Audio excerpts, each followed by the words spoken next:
tata laksana HIV/AIDS dan tantangan ke depan. Kita tahu bahwa HIV itu adalah virus, yaitu virus yang merusak sistem kekebalan tubuh dengan menginfeksi dan menghancurkan sel CD4. Nah, stadium akhirnya dikenal dengan AIDS, Acquired Immune Deficiency Syndrome.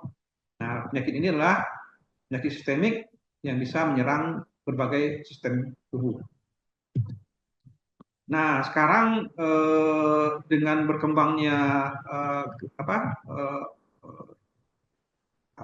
tata laksana dari HIV ini, sejak tahun 96 kita sudah mengenal pengobatan yang dikenal dengan nama Highly Active Antiretroviral Therapy (ART). Nah, ini suatu pengobatan yang luar biasa sekali. Ini menyederhanakan perawatan pasien, mengurangi insiden terjadi AIDS, sehingga harapan hidup orang dengan HIV ini akan lebih lama. Dan rentang waktunya panjang sekali, bahkan sampai mencapai lebih 20 tahun. Nah, antiretroviral ini akan menurunkan efek klinis HIV dan peradan kronik, namun tidak halnya dengan fungsi imunologisnya. Nah, pengobatan antiretroviral terapi ini tidak sepenuhnya memulihkan kesehatan kekebalan tubuh seorang. Kadang-kadang muncul sejumlah komplikasi peradangan, variety, kelemahan sosial dan lain-lain. Nah, ini yang sebenarnya yang jadi masalah sekarang. Kalau pengobatannya sudah jelas dan sangat baik sekali. Tujuan dari pengobatan antiretroviral adalah untuk merupakan pilihan terbaik saat ini. Tujuan adalah menekan virusnya. Selain bersifat antivirus, pengobatan ini juga sebagai pencegahan transmisi kepada pasangan seksual dan transmisi juga pada ibu dan anak. Jadi pengobatan ini nanti akan mencegah seseorang itu akan menularkan kepada orang lain. Nah, sekarang sebenarnya sudah lebih dari 16 jenis ARV yang disetujui untuk terapi HIV ini. Nah, sekarang tantangannya adalah seperti yang harus kita perhatikan adalah toksisitas, resistensi, aktivitas virus, dan kepatuhan pasien. Nah, klasifikasi mekanisme kerja dan terbaru tentang HIV ini sudah dijelaskan oleh WHO. Nah, ini adalah kriteria yang sudah kita tahu ya, interpretasi dari anti HIV. Nah, kita mengatakan seseorang itu positif HIV kalau kita sudah melakukan pemeriksaan dengan 3 reagen yang berbeda. Jadi reagen 1, 2, 3. Nah, kalau seperti ini, nah ini adalah seseorang adalah dengan HIV positif dan harus mendapat pengobatan. Negatif kalau 3-nya negatif, atau misalnya kalau intermediate hanya 2 yang hasilnya tes reaktif. Nah, kalau seperti ini, nah kalau kita yang negatif ini, kalau tidak ada pelaku berisiko, mungkin akan dianjurkan pelaku hidup sehat. Kalau ada pelaku berisiko, seperti melakukan seks bebas, kita harus ulang lagi. 3 bulan, 6 bulan, 12 bulan. Nah, itu juga dengan kalau intermediate, kita ulang lagi. Minimal 2 minggu setelah pemeriksaan pertama. Atau pemeriksaan PCR. Kalau tidak ada PCR, kita ulang 3 bulan, 6 bulan, dan 12 bulan setelah pemeriksaan pertama. Nah, kemudian setelah diagnosis, nah apa saja yang mau kita lakukan? Ada yang screening yang harus kita lakukan. Yang utama adalah screening TB. Kemudian rekomendasi lain, kita juga pemeriksaan hepatitis. Seperti hepatitis B, yaitu HBsAg, anti-HCV. Kemudian kita juga periksa anti-coccus, screening infeksi menular seksual, penyakit non-obstructive kronik, komorbid, dan jumlah CD4. Nah, kemudian kita juga bisa memeriksa serum kreatinin, fungsi ginjal, dan lain-lainnya. Nah, kemudian apa yang saya lakukan setelah pemberian ARV ini? Kita di panduan adalah memantau jumlah virusnya, yaitu pemeriksaan HIV RNA, yaitu 6 bulan setelah pemberian ARV. Kemudian setelah 12 bulan. Kemudian setelah itu setiap 12 bulan, artinya setelah setiap tahun.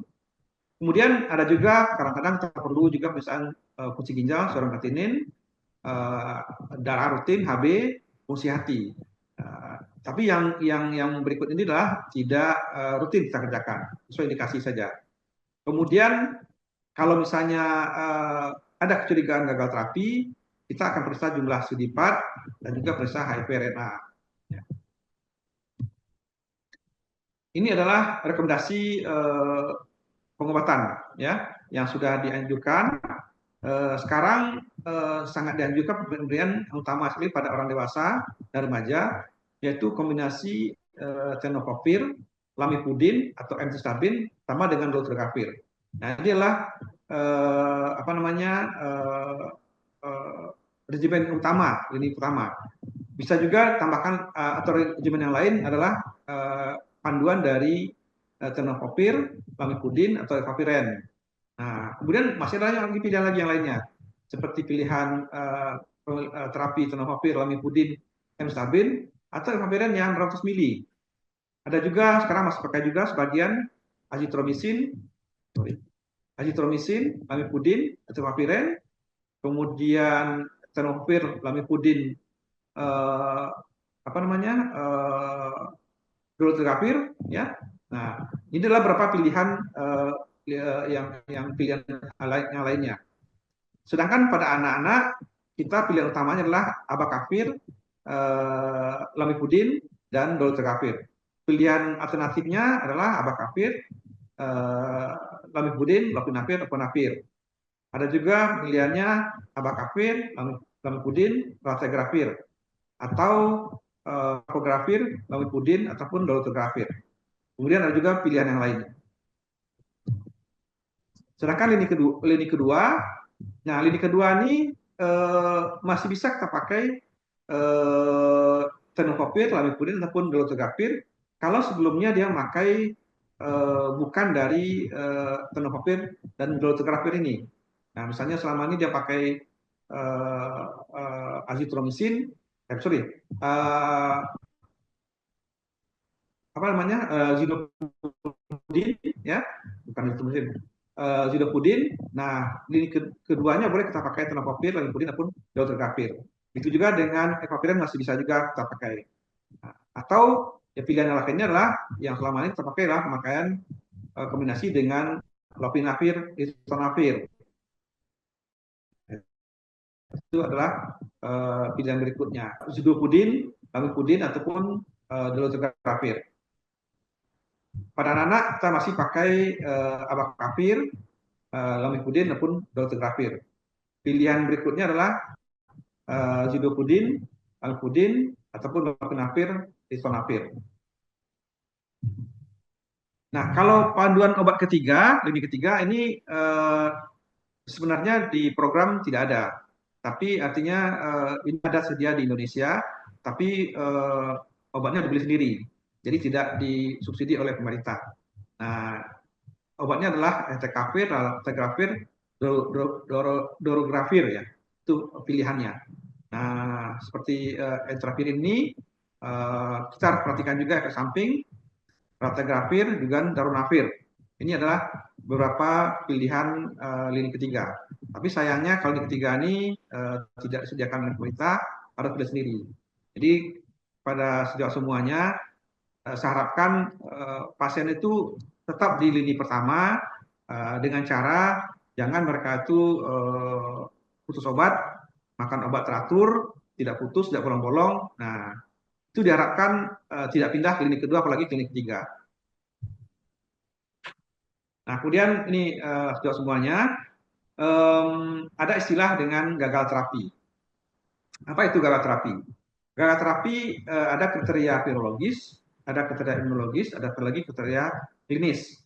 Nah, dikatakan kriteria virologis kalau kita periksa paralotnya lebih dari 1000 kopi berdasarkan 2 kali pemeriksaan dengan jarak 3-6 bulan dengan syarat kepatuhan yang baik. Jadi kalau misalnya pasien kita patuh, kemudian kita 2 kali kita periksa, paralotnya lebih dari 1000 kopi, nah kemungkinan adalah gagal virologis. Dikatakan kriteria imunologis bila kalau CD4-nya turun dari nilai awal atau lebih rendah lagi, atau CD4-nya tetap di bawah 1000 setelah setahun pengobatan. Jadi CD4-nya tidak naik-naik. Atau CD4-nya turun lagi, lebih dari 50% dari jumlah CD4 tertinggi. Nah, atau kriteria klinis muncul infeksi oportunistik yang baru, berulang. Ya, sebelumnya mungkin dia tidak ada infeksi kandidiasis lagi, tidak ada infeksi jamur lagi, tapi sekarang timbul lagi. Nah, kemungkinan adalah kriteria klinis. Nah, untuk apa ini? Untuk mengatakan gagal terapi ini sebaiknya kita periksa ketiga-tiganya. Ya, kita lihat apa klinisnya, imunologisnya, dan virologisnya. Nah, ini dikatakan nih evaluasi kalau gagal terapi ini. Ya, kalau misalnya kita curiga pasien itu gagal klinis atau imunologis, ya, kita lakukan tes HIV-RNA dulu. Ya, kemudian kita lihat apakah vironya lebih dari 10 kopi atau tidak. Kemudian kita lihat evaluasi kepatuhannya. Pasien patuh atau tidak. Kalau misalnya patuh, nah kita kalau pasien tidak patuh, kita evaluasi untuk supaya pasiennya patuh, bukan obat lagi. Kemudian diulang lagi mRNA dalam 3 sampai 6 bulan. Ya. Nah, kalau viral loadnya turun dari 1000 kopi, nah ini pasiennya pengobatannya boleh diteruskan terapi sebelumnya. Tapi kalau setelah di pasiennya patuh, kemudian viral loadnya tetap lebih dari 1000, nah kemudian harus kita switch ke terapi selanjutnya. Pindah ke klinik kedua.